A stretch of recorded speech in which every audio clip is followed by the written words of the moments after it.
महानगरपालिकेचे माजी नगरसेवक आणि शहरातील सर्व समाज घटकांमध्ये लोकप्रिय असलेले सलीम शेख यांच्यावर राज ठाकरे यांनी पुन्हा एकदा विश्वास दाखवला आहे. आगामी महानगरपालिका निवडणुकीसाठी नाशिकमधून नवीन नियुक्ती करण्यात आली आहे.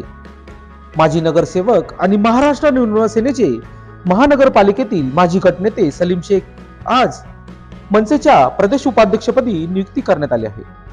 पक्षाचे अध्यक्ष राज ठाकरे यांनी शेख यांना नियुक्ती पत्र दिले. यावेळी पक्षाचे विविध पदाधिकारी मोठ्या संख्येने उपस्थित होते. दरम्यान सातपूर परिसरात सलीम शेख यांचा